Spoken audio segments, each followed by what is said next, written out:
19শে ফেব্রুয়ারি নিজের গাড়িতেই গুলিবিদ্ধ হন চণ্ডীতলা থানার আইসি জয়ন্ত পাল। চণ্ডীতলা থানার আইসি এই গুলিকাণ্ডে কিন্তু সাসপেন্ড হয়েছেন আইসি জয়ন্ত পাল। ঊর্ধ্বতন কর্তৃপক্ষকে না জানিয়ে কর্মক্ষেত্র ছাড়েন প্রাক্তন আইসি। চণ্ডীতলা গুলিকাণ্ড, সেই গুলিকাণ্ডে কিন্তু চণ্ডীতলা থানার আইসি তিনি সাসপেন্ড হয়েছেন। পুলিশের ফ্যাক্ট ফাইন্ডিং কমিটি তদন্তে চাঞ্চল্যকর তথ্য। নিজের থানা এলাকা ছেড়ে বান্ধবীর সঙ্গে দেখা করতে গেছিলেন প্রাক্তন আইসি এবং এই মুহূর্তে তাকে সাসপেন্ড করা হয়েছে যেমনটা খবর পাওয়া যাচ্ছে। আর বিস্তারিত জানবো আমাদের প্রতিনিধি বিশ্বজিৎ নস্করের কাছ থেকে। বিশ্বজিৎ নস্কর, যে গুলিকাণ্ড, চণ্ডীতলার থানার আইসি তিনি গুলিবিদ্ধ হয়েছিলেন, তিনি হসপিটালে ভর্তি ছিলেন, ইতিমধ্যে যে খবর পাওয়া যাচ্ছে তাকে সাসপেন্ড করা হয়েছে, কি জানতে পারছো এই বিষয়ে বিশ্বজিৎ? দেখো সঙ্গীতা, তুমি যেমনটা জানালে একদমই তাই। হাওড়ায় গুলিকাণ্ডে সাসপেন্ড চণ্ডীতলা থানার অপসারিত আইসি। এই ঘটনায় মঙ্গলবার জয়ন্ত পালকে সাসপেন্ড করল পুলিশের শীর্ষ কর্তারা। এই ঘটনায় ইতিমধ্যে বিভাগীয় তদন্ত শুরু করেছে অভিযুক্ত পুলিশ আধিকারিকের বিরুদ্ধে। শুক্রবার হাওড়ায় গুলিবিদ্ধ হয়েছিলেন হুগলির চণ্ডীতলা থানার আইসি। এরপর ঘটনায় রহস্যের ঘনঘটা তৈরি হয়। পুলিশ সূত্রের খবর, ঘটনার তদন্তে নেমে চাঞ্চল্যকর তথ্য উঠে এসেছে। ঊর্ধ্বতন কর্তৃপক্ষকে না জানিয়ে নিজের এলাকা ছেড়েছিলেন ওই পুলিশ আধিকারিক। অফিসিয়াল কাজে নয়, ব্যক্তিগত কাজে হুগলির চণ্ডীতলা থেকে হাওড়ায় এসেছিলেন তিনি। তার গাড়িতে যে তরুণী ছিলেন, সমাজ মাধ্যম থেকেই আলাপ হয়েছিল বলে সূত্রের খবর।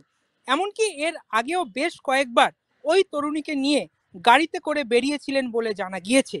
দীর্ঘদিন ধরে আলাপ ছিল ওই তরুণীর সঙ্গে। সূত্রের খবর, তদন্তে উঠে এসেছে চণ্ডীতলা থানার আইসি জয়ন্ত পাল চণ্ডীতলা থানা এলাকা ছেড়ে মাঝে মধ্যেই ওই তরুণীকে নিয়ে ঘুরতে বেরোতেন। সাধারণত থানার দায়িত্বে থাকা আধিকারিকরা ঊর্ধ্বতন কর্তৃপক্ষকে না জানিয়ে এলাকা ছাড়তে পারেন না। এক্ষেত্রে সরকারি নিয়ম লঙ্ঘন করেছিলেন বলেই খবর মেলে। সেই অনুযায়ী কঠোর শাস্তির মুখে পড়তে হতে পারে তাকে। বুধবার গভীর রাতে ঘটনাটি ঘটে হাওড়ার ঘোষপাড়া পেট্রোল পাম্পের সামনে। নিজের সার্ভিস রিভলভার থেকে এই ঘটনা ঘটে বলে এমনটাই খবর মিলেছিল প্রাথমিক সূত্রে।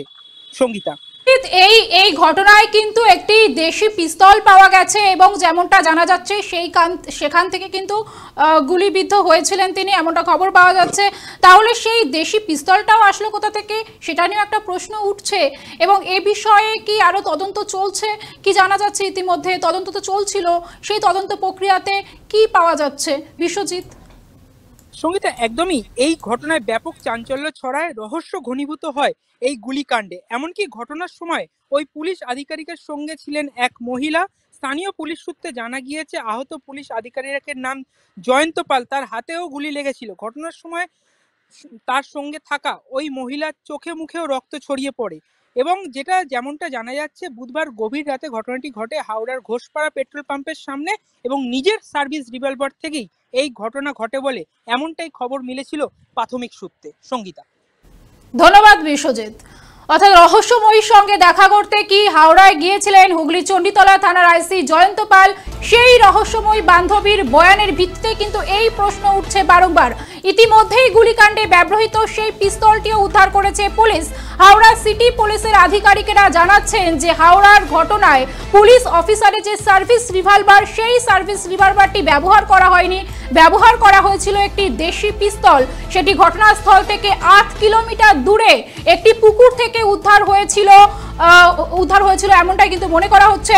শিবপুর থানার পুলিশ বাজেয়াপ্ত করেছে পিস্তলটি, কিন্তু গুলি কি আইসি জয়ন্তই চালিয়েছিলেন, সেই প্রশ্নের উত্তর কিন্তু এখনো পর্যন্ত অধরা। এ বিষয়ে আমরা যোগাযোগ করেছিলাম বিজেপি নেতা রাহুল সিনহার সঙ্গে। তিনি আমাদের 24 আওয়ার্স টিভিকে কি প্রতিক্রিয়া দিয়েছেন শুনুন। দেখুন, বিষয় হচ্ছে যে যেহেতু এই ঘটনাটা সামনে চলে এসছে, আর কোনো এটাকে লুকোনোর কোনো উপায় নেই, সেই কারণে বাধ্য হয়ে সরকার বা প্রশাসন এই পদক্ষেপটা গ্রহণ করেছে। কিন্তু আমি মনে করি যে পিস্তল কোথা থেকে এলো, কি করে সেই পিস্তল থেকে গুলি ছুটলো, অতএব আমি তো মনে করি যে অবিলম্বে আগে ওসিকে গ্রেপ্তার করা উচিত ছিল। ওই চণ্ডীতলা আইসিকে গ্রেপ্তার করেই তবেই তার বিরুদ্ধে বাকি কাণ্ড কারবার যা কিছু আছে তদন্ত সমস্ত করা উচিত। শুধু সাসপেন্ড করলে হবে না, অবিলম্বে ওকে গ্রেপ্তার করা উচিত, কারণ পুলিশের মান সম্মান সমস্ত কিছু নষ্ট করে দিয়েছে ওই আইসি। যোগাযোগ করেছিলাম কংগ্রেস নেতা সুমন রায় চৌধুরীর সঙ্গেও, তিনি আমাদের 24 আওয়ার্স টিভিকে এই বিষয়ে প্রতিক্রিয়া দিয়েছেন। কি প্রতিক্রিয়া রেখেছেন কংগ্রেস নেতা শোনাবো আপনাদেরকে। না, এই বিষয়ে কিছু নতুন করে কিছু বলার নেই। বাংলার পুলিশ প্রশাসন মমতা বন্দ্যোপাধ্যায় এবং তার প্রশাসনের অনুপ্রেরণায় এখন তো আইন শৃঙ্খলা দেখাশোনা করে না, এখন তার কাজ হচ্ছে থানায় বসে তৃণমূল কংগ্রেস নেতা এবং স্থানীয় প্রমোটার ঠিকাদার তাদের সঙ্গে ভাগ বাটোয়ারা করা এবং ক্রিমিনালদের আশ্রয় দেওয়া। সাধারণ নাগরিক যারা বঙ্গবাসী, যারা ভারতবর্ষের নাগরিক, তাদের কোনো ধরনের প্রোটেকশন দেওয়া বাংলার পুলিশের এখন আর কাজ নয়। বাংলার পুলিশের কাজ হচ্ছে ভোট লুট করতে তৃণমূল কংগ্রেসকে সহযোগিতা করা, আর তৃণমূল কংগ্রেসের নেতা নেত্রীরা যাতে ঠিকাদার এবং প্রমোটারদের থেকে ভালোভাবে পয়সা ভাগ বাটোয়ারা এগুলো হয়, সেইগুলো পুলিশের কর্তব্য হচ্ছে দেখা। তার যেটা ফলশ্রুতি সেটাই হয়েছে।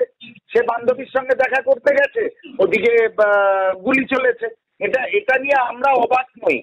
আমরা এটাই আবেদন করছি বাংলার মানুষের কাছে, আপনারা এবার দেখুন কিভাবে এই অরাজকতার থেকে বাংলাকে আপনারা বাঁচাবেন এবং নিজেরাও বাঁচবেন এবং আগামী প্রজন্মও বাঁচবে। না, এক হচ্ছে দেশি পিস্তল আসছে বিহার বর্ডার টপকে, বিভিন্ন রাজ্য টপকে, সেটা যেরকম একটা কথা।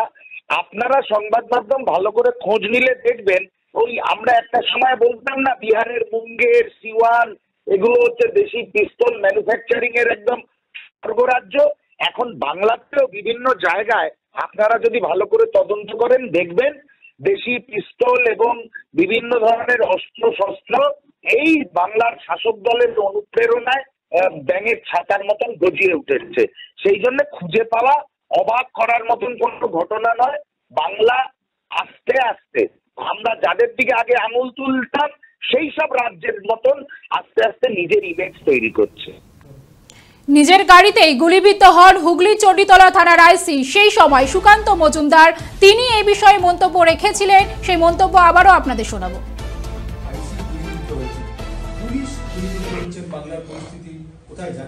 দেখুন, যেভাবে গোটা বাংলাকে এরা হুলিগানসদের হাতে সঁপে দিয়েছে, তো স্বাভাবিকভাবে সেখানে পুলিশ গুলিবিদ্ধ হবে, এটাই স্বাভাবিক। এবং ডিজি বলেছিলেন যে পুলিশের দিকে গুলি চালালে, একটি গুলি চালালে নাকি ওনার পুলিশ 4টে গুলি চালাবে।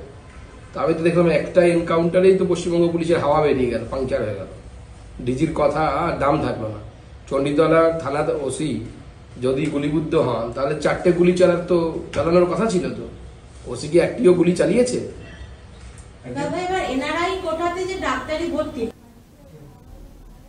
বুধবার গভীর রাতে মধ্য হাওড়ার নেতাজি সুভাষ রোডের পাশে গৌরীয় মঠের কাছে একটি নির্জন গলিতে গুলিবিদ্ধ হন জয়ন্ত পাল।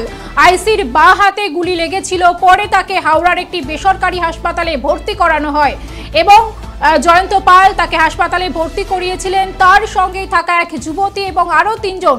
ঘটনাস্থলে সেই যুবতীর উপস্থিতি নিয়ে কিন্তু রহস্য দানা বাঁধছে।